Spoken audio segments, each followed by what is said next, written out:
এই টক ঝাল মিষ্টি আমের আচার রেসিপিটি এইভাবে একবার বানিয়ে দেখুন। এটি খেতে ভীষণই সুস্বাদু হয়।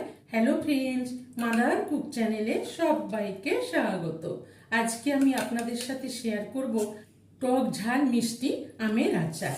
এই টক ঝাল মিষ্টি আমের আচার রেসিপিটি রোদ দেওয়ার ঝামেলা ছাড়াই খুব সহজভাবে কিভাবে বানাই পুরো ভিডিওটি দেখার অনুরোধ রইল।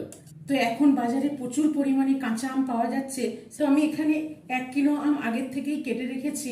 তো এখানে আমি একটা আম কেটে আপনাদেরকে দেখাবো। কাঁচা আমগুলোকে কিন্তু ভালো করে ধুয়ে মুছে নিতে হবে। আমগুলো কাটার পর কিন্তু আর ধোয়া যাবে না। তো আমি এখানে প্রথমে আমের বোটাটা কেটে নেব, দিয়ে আমের চোকলাটা ছুলে নেব।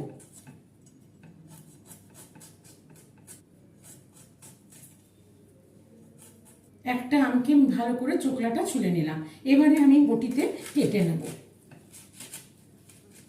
দেখুন একটু কাটতে অসুবিধা হচ্ছে, কেন কি ভেতরে একটু শক্ত হয়ে গেছে আটিটা। বীজটা ফেলে দিলাম, দিয়ে দেখুন এই অংশটা একটু শক্ত হয়ে যাবে। এই রকম আমের আচারের জন্য আম নিয়ে নিতে হবে। এটাকেও 2 পিস করে নেব।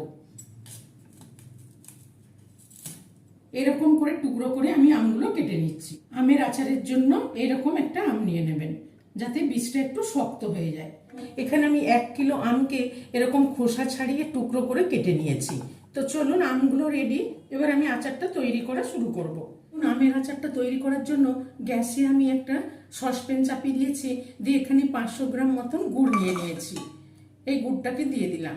আমি যেহেতু গুড় দিয়ে বানাবো, সেই জন্য গুড়টাকে একটু আমি জল দিয়ে প্রথমে ফুটিয়ে নেব, গুড়টাকে গলিয়ে নেব।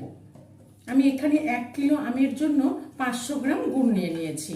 তবে আপনারা চিনি দিয়ে করলে একবারে চিনি দিয়ে করে নিতে পারেন। তো যেহেতু আমি গুড় দিয়ে করব, সেই জন্য গুড়টাকে একটু প্রথমে গলিয়ে নিয়ে গুড়টাকে ছেঁকে নেব। কেন কি গুড়ের মধ্যে অনেক রকম নোংরা থাকে, সেই জন্য গুড়টাকে প্রথমে গলিয়ে নিয়ে ছেঁকে আমের আচারটা করলে আমের আচারটা খেতে খুব ভালো লাগবে। এই টক ঝাল মিষ্টি আমের আচারটা গুড় দিয়ে করলে বেশি ভালো লাগে। তো দেখুন গুড়টা আমি আস্তে আস্তে গলিয়ে নেব, গলে যাওয়া পর্যন্ত একটু ফুটিয়ে নেব।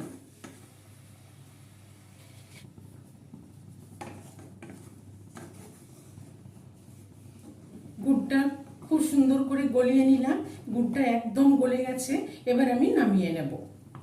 গুড়ের সসপ্যানটা একদিকে রেখে আমের আচারের জন্য একটা ভাজা মশলা তৈরি করে নেব। সেই জন্য গ্যাসে একটা ফ্রাই প্যান চাপিয়ে দিয়েছি। যেহেতু টক ঝাল আচার মিষ্টি, সেই জন্য আমি এখানে দেখুন 5-6টা শুকনো লঙ্কা নিয়ে নিয়েছি। শুকনো লঙ্কাটাকে আমি প্রথমে দিয়ে দিলাম। দেখুন শুকনো লঙ্কাটা দিয়ে একটু ভেজে নিলাম। এবার এখানে দিয়ে দেব 1 চামচ মৌরি, 1 চামচ জিরে, দিয়ে দেবো 1 চামচ ধনে আর অল্প একটু মেথি, দিয়ে এইগুলোকে একটু হালকা করে রোস্ট করে নেব। গ্যাসের ফ্লেমটা লো করে রেখে আস্তে আস্তে মশলাগুলোকে একটু ভেজে নেব। এই মশলাটা কিন্তু খুব বেশি লাল করে ভাজবো না, একটু হালকা করে ভেজে নেব। খুব বেশি ভাজলে তেতো লাগবে। দেখুন খুব সুন্দর একটা গন্ধ বেরিয়ে গেছে। গ্যাসের ফ্লেমটা অফ করে দিয়ে এবার মশলাটাকে এর মধ্যে একটু নেড়ে নেব। দেখুন খুব সুন্দর করে ভেজে নিলাম। এই টক ঝাল মিষ্টি আচারের এই মশলাটাই কিন্তু মেন। এই মশলাটা একটু ঠান্ডা করে হালকা দরদরা করে ভেঙে নেব। তো খুব বেশি গুঁড়ো করব না, একটু দানা দানা অবস্থায় আধ ভাঙা করে গুঁড়ো করে নেব। আমের আচারটা তৈরি করার জন্য গ্যাসে একটা কড়াই চাপিয়ে দিয়েছি, দিয়ে এবারে বেশ খানিকটা সরষের তেল দিয়ে দেবো। কড়াইয়ে বেশ খানিকটা সরষের তেল দিয়ে দিয়েছি। তেলটাকে ভালো করে গরম করে নিয়ে এখানে 1 চামচ মতো 5 ফোড়ন নিয়েছি। এই 5 ফোড়নটা দিয়ে দিলাম, দিয়ে একটু ভেজে নেব। আর একটা শুকনো লঙ্কাকে 2 টুকরো করে দিয়ে দিলাম, দিয়ে এটাকেও ভেজে নেব। 5 ফোড়নটাকে ভালো করে ভেজে নিলাম, নিয়ে এবার এখানে কেটে রাখা আমগুলো দিয়ে দেব। আমগুলো দিয়ে এবার হাই ফ্লেমে রেখে ভালো করে নেড়ে মিশিয়ে নেব। আমগুলোকে কিন্তু একদম হাই ফ্লেমে রেখে ভাজবো। লো ফ্লেমে রাখলে আমগুলো গলে যাবে। হাই ফ্লেমে রেখে আমগুলোকে একদম ভাজা ভাজা করে নেব। তার আগে এখানে দিয়ে দেবো একটু স্বাদ মতো লবণ, আর দিয়ে দেবো 1/2 চামচ মতো হলুদ গুঁড়ো। দিয়ে ভালো করে নেড়ে এবারে ভাজতে থাকবো যতক্ষণ না পর্যন্ত আমটা একটু লাল লাল করে ভাজা হয়ে যাচ্ছে। আমের আচারটা গুড় দিয়ে বানালেও একটু হলুদ দিলে এর কালারটা খুব সুন্দর আসে। একদম একটু লাল লাল করে ভাজা ভাজা করে নেব, তাহলে আমের যে জলটাও শুকিয়ে যাবে আর আচারটা অনেকদিন পর্যন্ত ভালো থাকবে। রোদ দেওয়ার ঝামেলা ছাড়াই এইভাবে আমের আচার চট করে তৈরি করা যায়। আমগুলো কিছুক্ষণ ভেজে নিলাম, একদম একটু খুব সুন্দর ভাজা ভাজা হয়ে গেছে। এই অবস্থায় এবার আমি গ্যাসের ফ্লেমটা লো করে এখানে যে গুড়টা আমি ফুটিয়ে রেখেছি এবার একটা ছাঁকনি নিয়ে নিয়েছি, আমি একবারে এই ছাঁকনি দিয়ে গুড়টা এখানে দিয়ে দেবো। দেখুন কতটা নোংরা বেরিয়েছে তলায়। গুড়টা এর মধ্যে ছেঁকে দিয়ে দিলাম, এবার ভালো করে ফুটিয়ে নেব।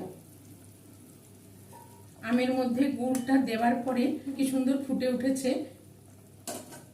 এবারে গ্যাসের ফ্লেমটা লো টু মিডিয়ামে রেখে ঢেকে দিলাম, ঢেকে একটু ভালো করে ফুটিয়ে নেব যতক্ষণ না পর্যন্ত আমগুলো সেদ্ধ হয়ে যাচ্ছে। ততক্ষণে আমি এদিকে যে মশলাটা ভেজে রেখেছি এইটা একটু গুঁড়ো করে নেব। দেখুন বন্ধুরা 5-7 মিনিট ভালো করে ফুটিয়ে নিলাম, কি দারুণ হয়েছে ফুটে। দেখুন একটা আমও কিন্তু গলে যায়নি, কি সুন্দর গোটা গোটা আমগুলো রয়েছে আর অনেকটাই ঘন হয়ে এসছে। আমের কালারটা দেখুন চেঞ্জ হয়ে গেছে, পুরো আমটা সেদ্ধ হয়ে গেছে, আমগুলো একদম স্বচ্ছ হয়ে গেছে। দেখুন কত সুন্দর হয়েছে।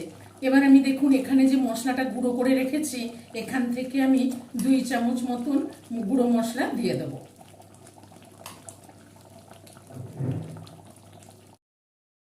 এখন আমি গুঁড়ো মশলাটা দিয়ে ভালো করে নেড়ে একটু মিশিয়ে নেব। কি দারুণ হয়েছে দেখতে, কতটা লোভনীয় হয়েছে দেখুন এই টক ঝাল মিষ্টি আমের আচার।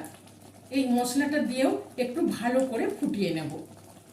এইরকম ভাবে টক ঝাল মিষ্টি আচার বানিয়ে 1 বছর পর্যন্ত স্টোর করে রাখা যায়। কতটা ভারী মাখা মাখা গুড়ের আচার একদম তৈরি। আমি কিন্তু আর বেশি শুকাবো না, কেন কি এটা একটু এরকমই খেতে ভালো লাগে। আর আপনারা চাইলে আর একটু শুকিয়ে নিতে পারেন, তবে এই গুড়ের আচার ঠান্ডা হলে আর একটু শুকিয়ে যাবে। এইভাবে একবার অবশ্যই বাড়িতে বানিয়ে দেখুন। এই গুড়ের আচার রেসিপিটি ভালো লাগলে মাদার কুক চ্যানেলটিকে লাইক, শেয়ার এবং সাবস্ক্রাইব করার অনুরোধ রইল। এবার আমি গ্যাসের ফ্লেমটা অফ করে দিলাম। এই আমের আচার তৈরি হয়ে গেল, দেখুন কত সুন্দর। এবার আমি কিছুক্ষণ রেখে আচারটা ঠান্ডা করে নেব। এবার উপর থেকে দিয়ে দেবো আরো আমি এই ভাজা মশলা।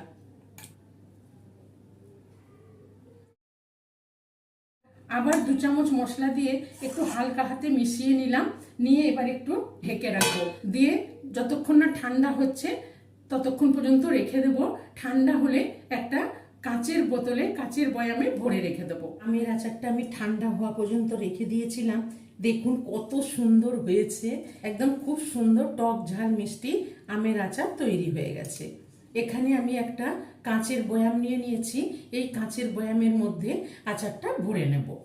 আমের আচার কিন্তু কাঁচের বয়ামে রাখলেই বেশি ভালো থাকে। আমি এখান থেকে চামচে করে নিয়ে এই কাঁচের বয়ামের মধ্যে ভরে নেব।